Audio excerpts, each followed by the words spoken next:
Have you heard about the space-time trade-off? Yep. Did you ever trade space for time? So it's actually not about space-time. It's about memory space and CPU time. And the space-time trade-off tells us that there are certain situations where we can use more memory and have a faster program. There's a lot of examples of this. This is the key point in dynamic programming, where you use something called memoization, a fancy word for caching. You avoid recomputation by storing it in some intermediate results. You can use lookup tables for approximate functions if you don't want to compute a really expensive function at runtime. Or maybe you had a question during a coding interview to find all the duplicates in an unordered array. And you're not allowed to sort the array, because that would be too slow. You have to do it in linear time. So an easy way to solve that would be to use some extra memory. You can have a hash set, and whenever you put something in there, you see if it's already there, and then you detect if it's a duplicate. Are you with me on this one? The space-time trade-off. It's proven, it's working, and some of the algorithms will require some amount of memory to be efficient. Now something completely different. This is a GitHub project called C++ Core Guidelines.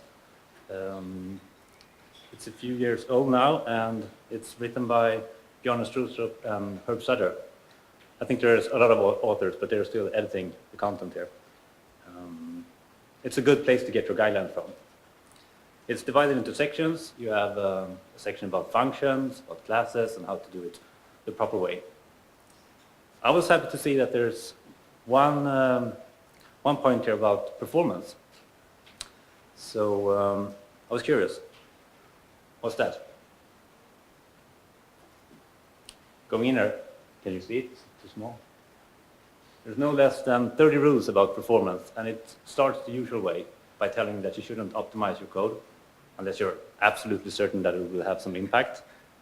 But after that, it goes on, and there's no less than 6 items here that relates to memory and how you handle memory in a program. So I was curious, what about the space-time trade-off? Is there something about space and time here? Well, it certainly is something about space and time. But it's not the space-time trade-off. It actually says space is time. So what I tried to explain before was adding space or memory usage will make it faster sometimes. This is quite the opposite. It's obviously not about the space-time trade-off. So what's the reason? Well, performance is typically dominated by memory access time. Memory access time. So if I have a function like this, it takes a pointer, and you want to read the value of that pointer, what it points at. Is that really slow? Can that be slow? Well, that's some of the things we're going to look at today. How do we know if it's slow or not?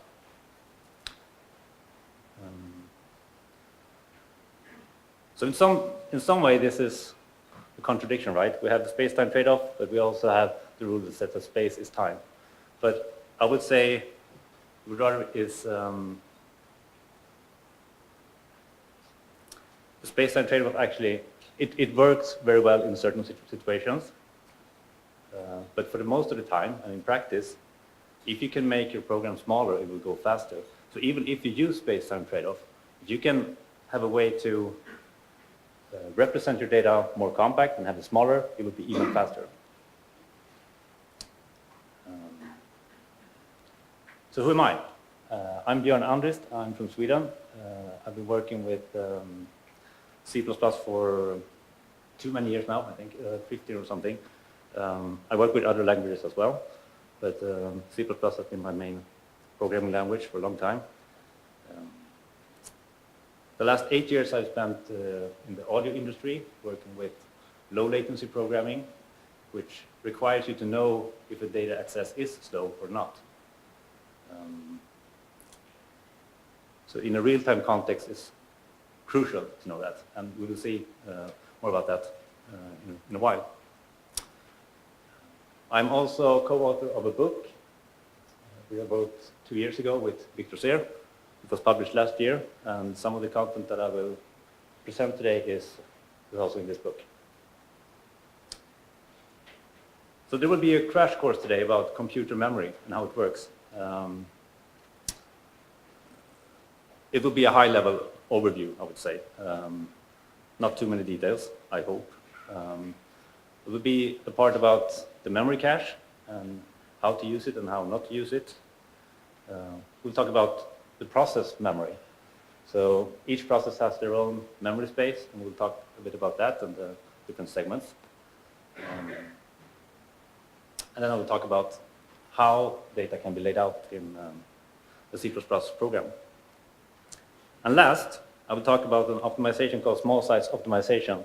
It's not a new thing, it's very old actually, but it's used a lot, and it's I think it's interesting to see how it's implemented in standard string, so that's what we're going to have a look at.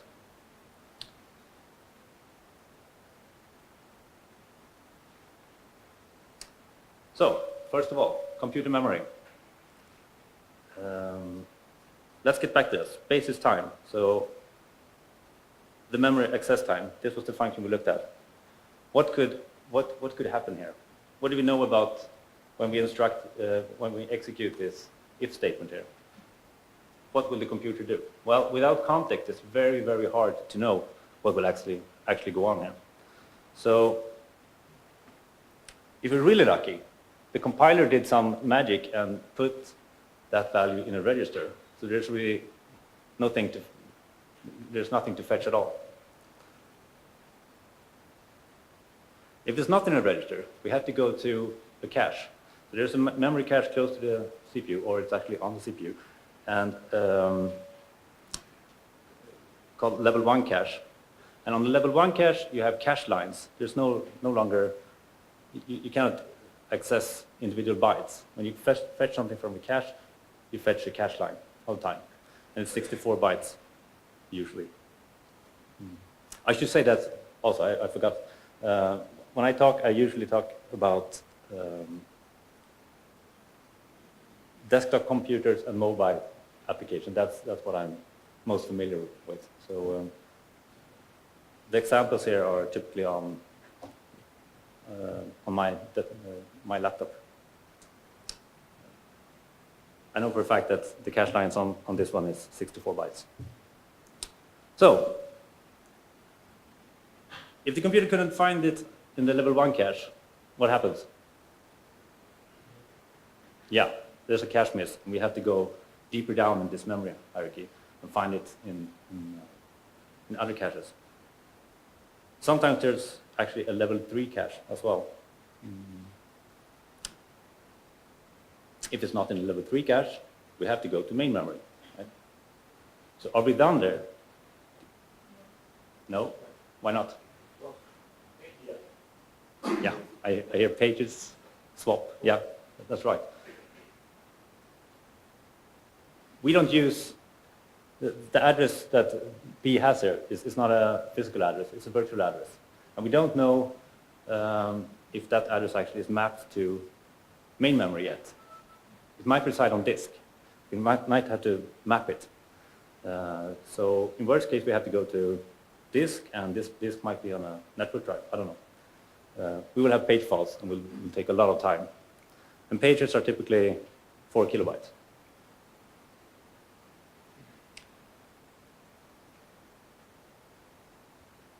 So C++ is a good language for doing performance-critical code, I would say.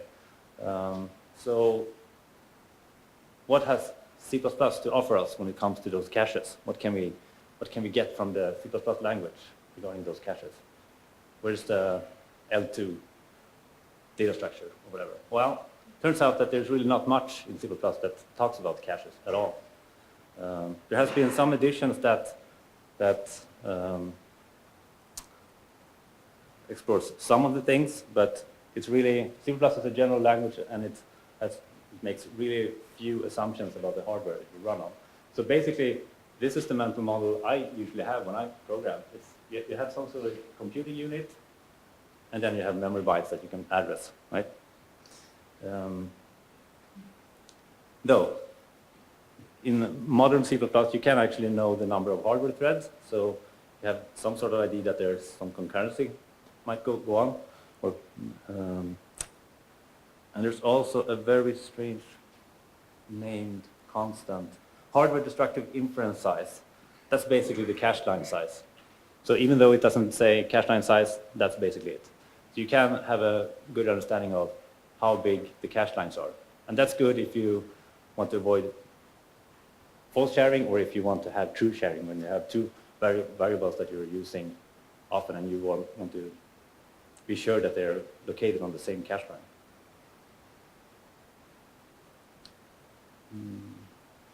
So, as I said, C++ exposes very little information about the actual hardware. But what it does is that it allows us to design programs that stays in the upper regions of this cache hierarchy. And why is that? Well, it's because we have very good control of the data layout in C++. We can have contiguous data structure. We can have an array with objects which actually resides inside the array, so you don't have to go and chase pointers. You can have everything contiguous in memory, and you can store it very compact by having a good understanding of how the bits will be laid out.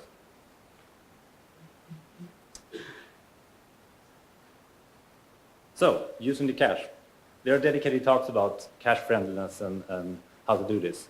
I recommend you to check it out. This will be a very brief introduction. So in fact, this is my laptop here.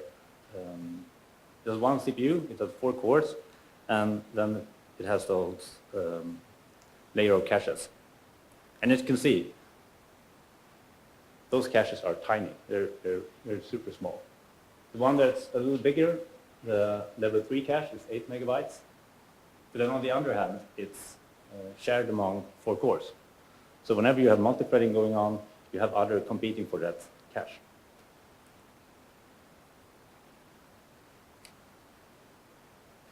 So what you need to think about is fill the cache with information you really need. You need to think about access patterns for how you access the data, and if you can make it predictable, it will help your computer because of the prefetcher. Here again, the cache is really a jar. You cannot add more to the cache than you have. It's a fixed size jar. And you want to really fill it with the stuff you like, right? So if there's some sorts in here you don't like, you should get rid of it, right? Then you can have more of them. It's easier said than done, of course. The second thing you can do, if you want to have more items in this jar, is to just make them smaller. And that's the focus on this one. So I just want to give you this mental image of this cache. Make sure you have the things you like in there and make it small. The other thing is the access patterns and how you structure your data. So this is a CD I bought 20 years ago, I think. It's a live recording, Björn's trio, it's great. This was the original recording. It had 6 tracks on it. But this was during a time when they released it on CD. They thought, wow, we can have more space now. We're not limited to the vinyl. We can have more space. Let's add some bonus tracks. So they did, right? Those bonus tracks are just alternate takes. It's more or less the same. They're like 8-minute tunes, and there's some slight variation of them, okay? So my access patterns, when I listen to this, so I want to listen to the complete recording, track 1 down to 6. So I ordered the CD, and I got it home, but I rarely listen at it. Maybe you can see why.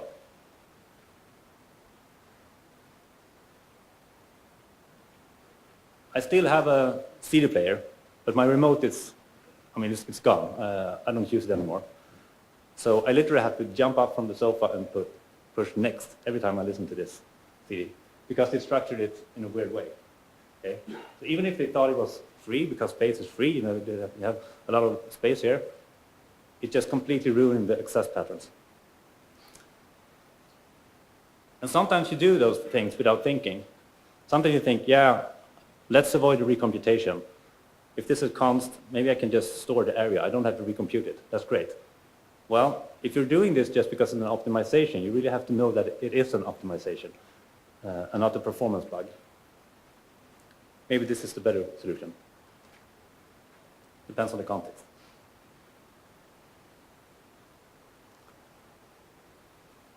So as I said, there are a lot of talks about this, entire talks. Check them out. There's one very good from Meeting C++ conference by Jonathan Muller, writing cache-friendly C++. Moving on.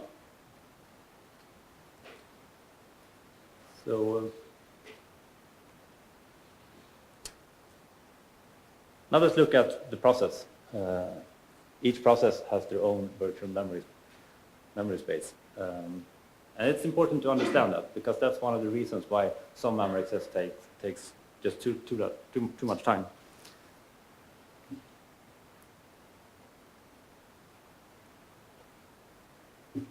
So when you're debugging a program or reading a stack trace or having pointers in your code, as I said earlier, that's not the physical hardware address.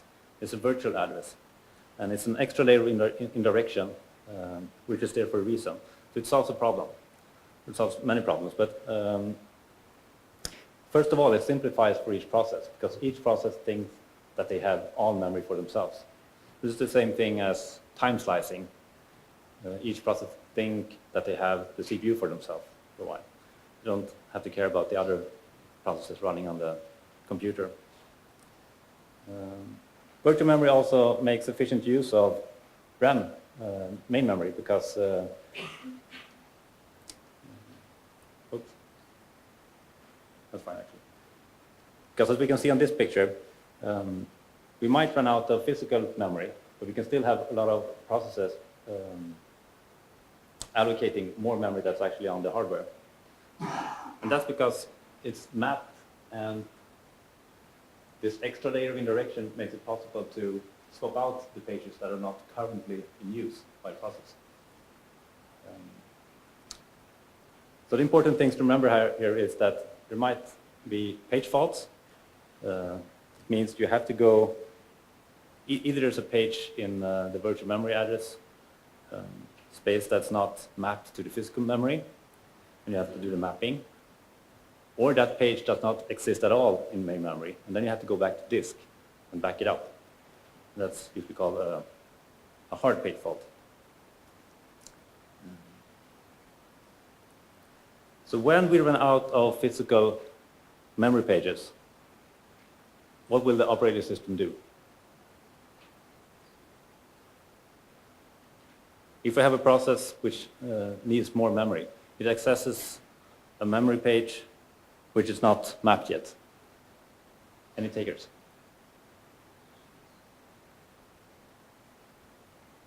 Yes? Yeah, throw one out, right?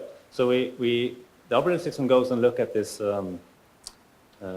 table of all the pages and see, well, what's the least reason to use, for example, and then just evict it. If it was clean, you can just put it away and remove it. If it's not clean, if it contains dirty data that you need to store, you have to write it back to disk, and then you can evict it.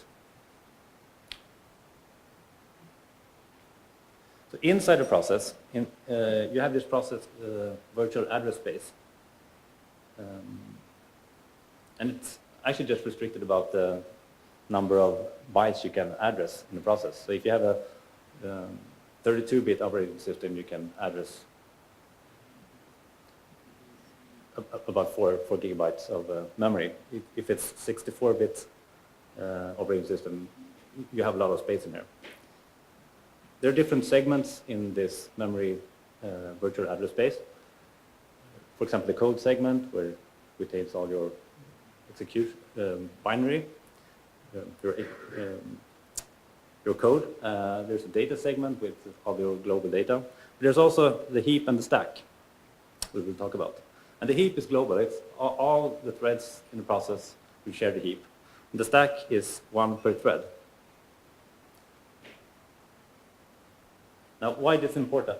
The heap is what you use when you say malloc or new. You allocate stuff on the heap. And as I said, the heap is shared among all threads. So imagine you were to write malloc.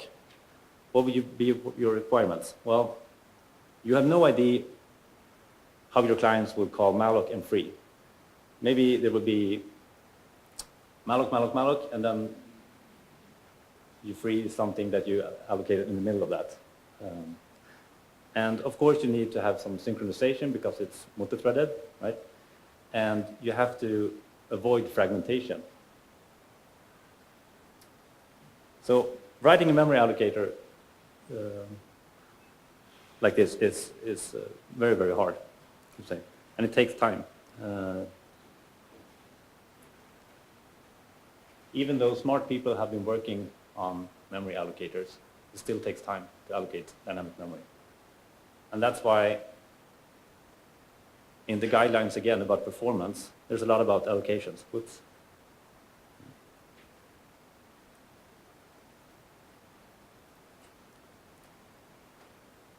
Should minimize the number of allocations and deallocations. Do not allocate on a critical branch. And the last item here, I noted that one as well. Avoid context switches on the critical branch. Well, what does that have to do with memory? Well, in fact, a good way to avoid context switches is to avoid to say malloc or new.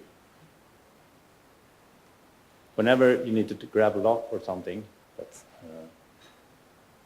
it's most likely that there will be a context switch. Yeah, of course.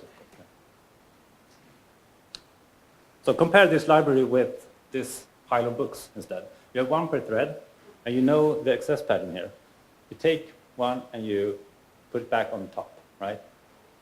So much, much easier.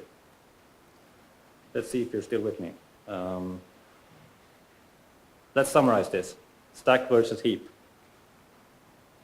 So the heap, can it be fragmented or not? Yes, of course, big issue. What about the stack? There's no way it can be fragmented because you always return the memory in the reverse order as you allocated it.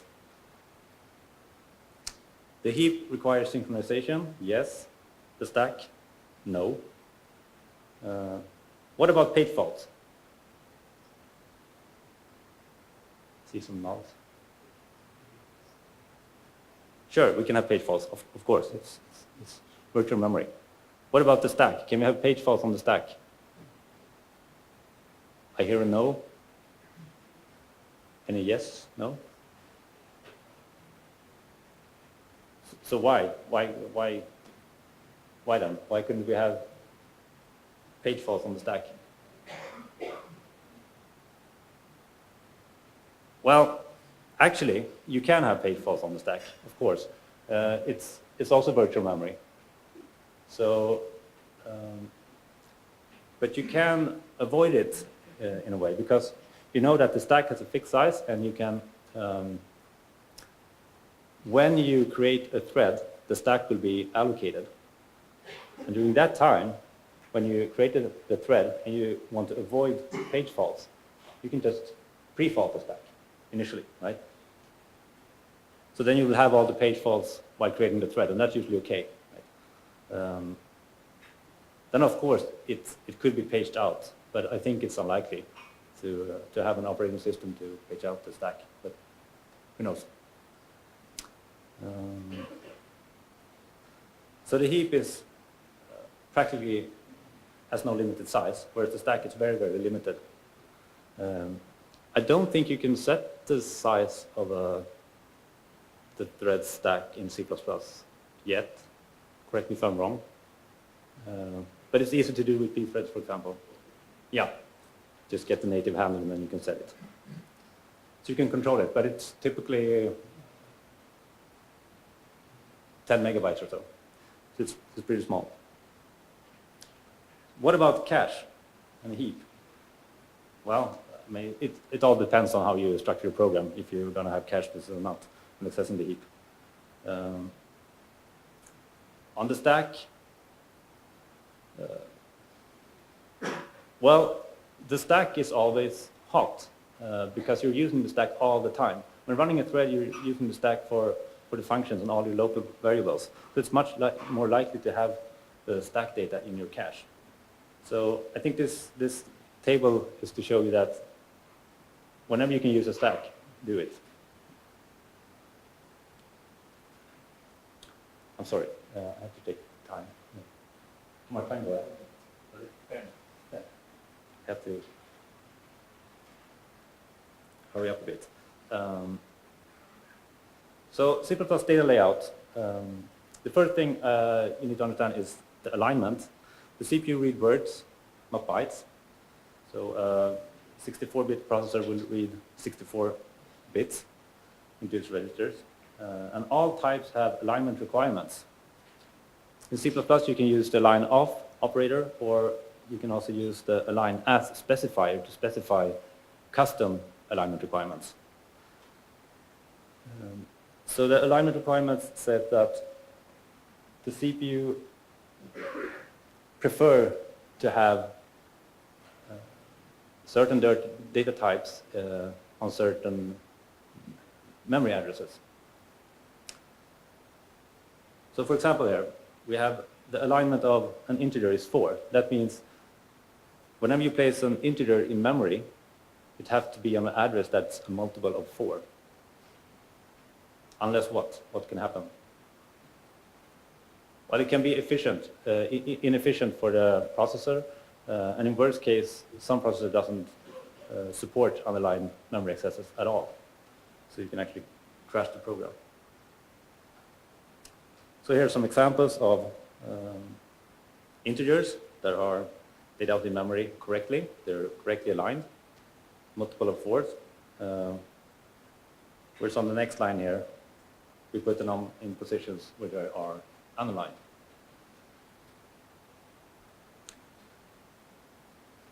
Now, here comes the tricky part. How can malloc know this? If we alloc something with malloc here, P1, will it be correctly aligned for double? Can I use it? Can I just cast it to a double? Point it to a double? I hear yes. Yes, you can, but malloc doesn't know anything about the type. We only specify a value, the size, right? So how is this possible then? Well, it turns out that malloc and new are guaranteed to return memory that's suitably aligned for any scalar type in C++. And there's a handy constant type for that called stud max align t, which you can use to check. So that means that malloc will always return memory with 16-byte alignment, regardless of what you're allocating. This also has an interesting side effect, that if you, for example, allocate 1 byte at a time using new or malloc, you will have a lot of internal fragmentation here.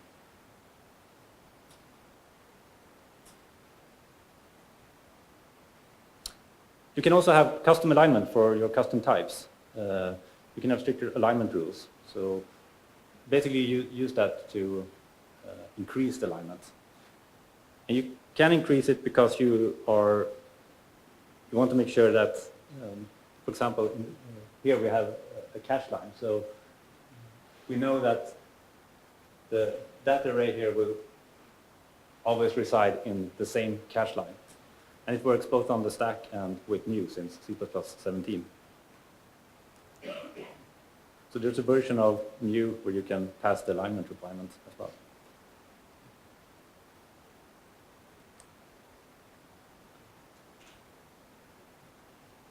The other thing you need to understand about data layout is padding, and it's a consequence of the alignment. And it's also a consequence of the fact that in a struct, C++ compiler are not allowed to reorder your members. So let's see. Here we have a struct Can I have the answer here? How big is this struct? You know the sizes here, 1, 8, and 4. Would be 13? Is that math?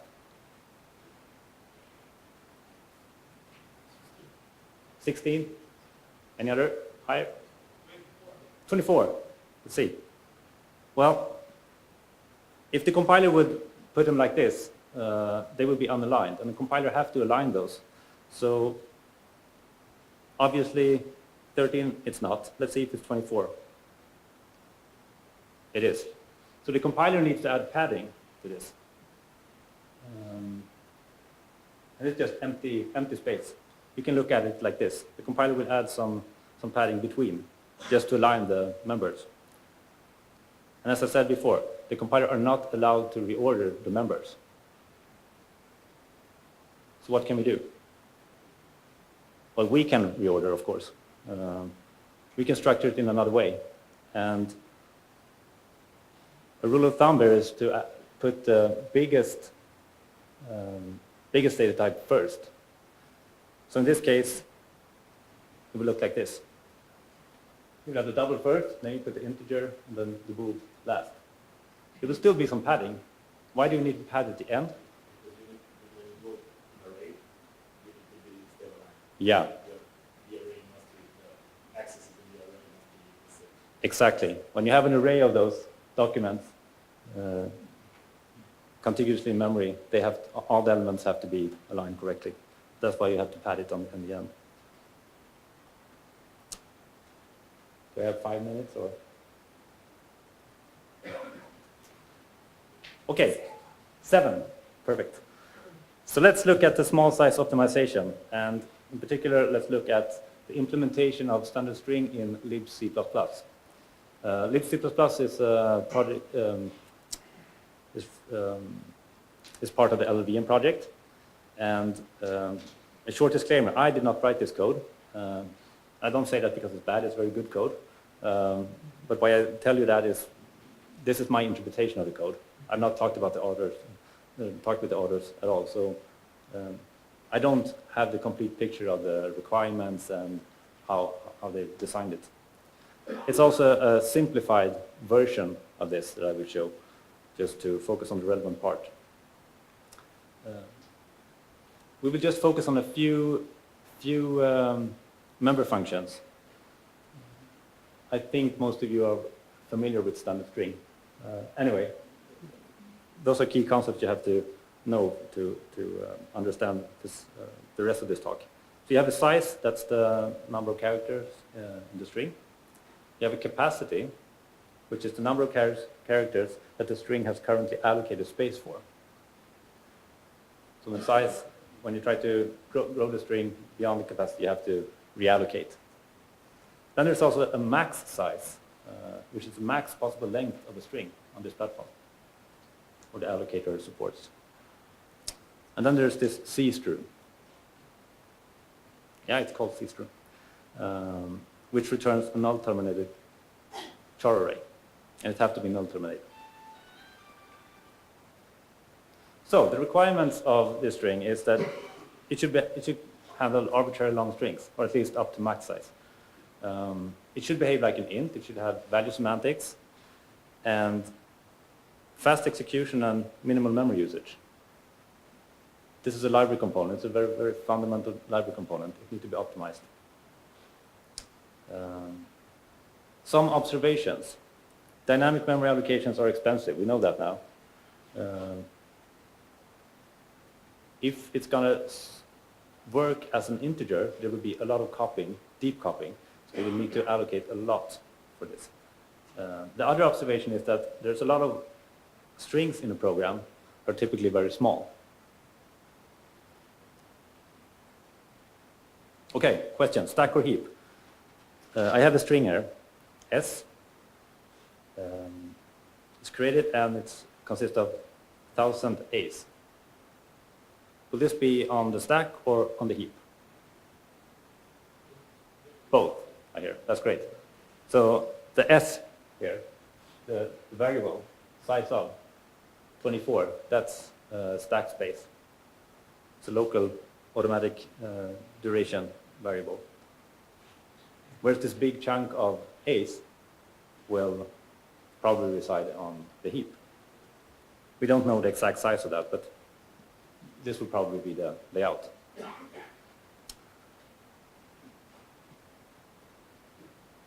So that was a long string, but what about the small string? If we have a string like this, it feels a bit uncomfortable to have it like this, right? We have 24 bytes just for bookkeeping, more or less, and then we have like a tiny.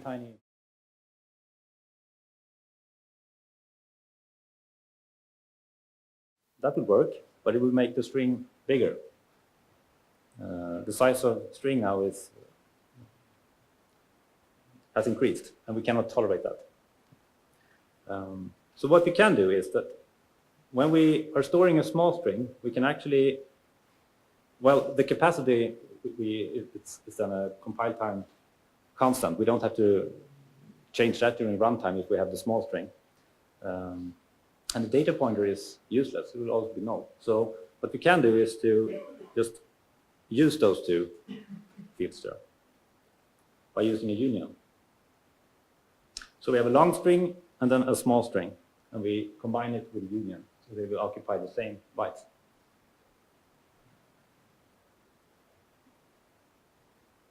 So, are we done? Is that how it will work? Can we do even more? Let's find out. So we have my custom string here, SSO string, and then I'll compare it with the standard string from libcpp. Turns out that we're beaten by libcpp.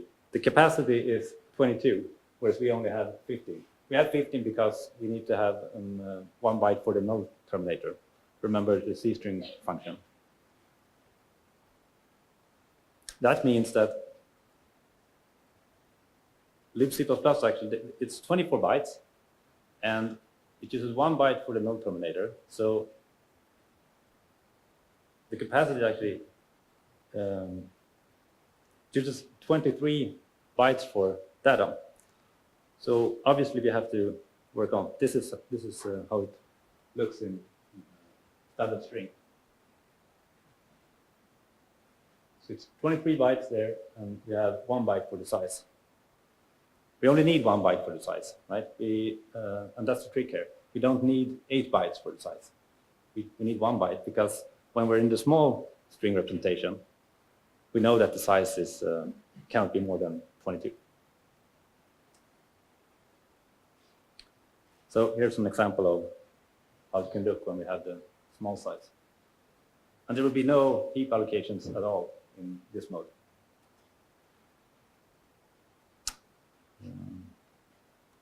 This is more how it looks in, this is closer to the truth at least. So we have the long representation and the short representation. And there's only 1 byte to keep the size. Now there's only one more problem. How do we know if we're in long mode or short mode?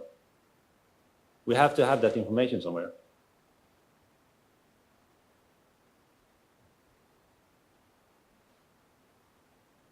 There's no way to know otherwise. We have to keep it. We have to have a byte somewhere, or at least a bit. Turns out that it uses this bit.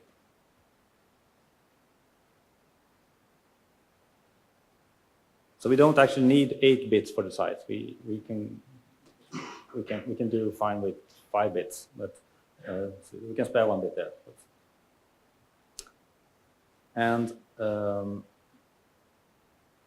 so the trick is to have a mask like that. And since we're in little endian mode now, I assume that for this talk, we're using the least significant byte of capacity. And capacity, we can use that bit. Why? Do you know? Because that's for very small thing. Like if you have a string with one side, 1/3, but you never have that because the buffer will be anyway larger than the small side representation. So you will most likely not use that. Yeah, but this capacity is, in small mode, capacity is a constant. We know the capacity. But this is the capacity in long mode. And we can use this a little bit because we control how we allocate memory. So if we allocate memory that's always a multiple of 2, for example, we don't need that extra bit. So we can use it. So basically we have a short mask and a long mask, and we need to use that a lot. Although I'm not sure this is actually a good thing to do in C++. There's this problem with unions and active and inactive members. It's defined perfectly in C. So in C code, this is the way you switch between types using unions. But in C++, I think this is undefined behavior, actually. But I assume that they know what compilers they're using, and the compiler usually supports this as a compiler extension. I don't have time to go through that now.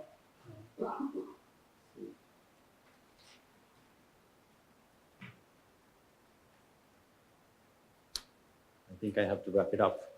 I'm running out of time, so if you think this is interesting, please grab me at the lunch or something, and we can discuss more about the functions. I don't have time to go through the details here. Let's see. And we skip the endianness. There's code to handle big endian in here as well. So the key insights for small size optimization: avoid the heap allocations, and especially for small data, you have the opportunity to actually only use the stack. Another key insight is that squeezing space can be tricky, and you might have to do those kind of things when doing those fundamental small components that would be used a lot. And sometimes storing a bool is just too expensive, mostly because of alignment.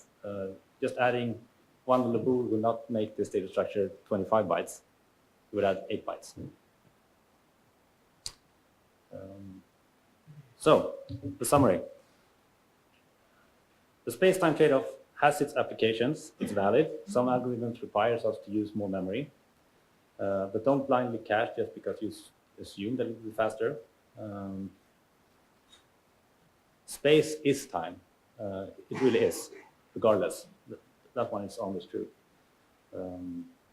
Memory accesses can be really slow, and sometimes you need to really pay attention to what goes on if you care about latency.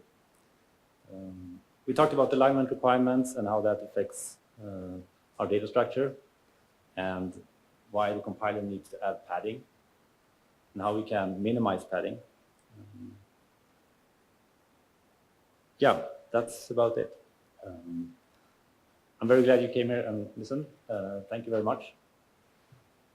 I don't know if you have time for questions. Thank you, Björn.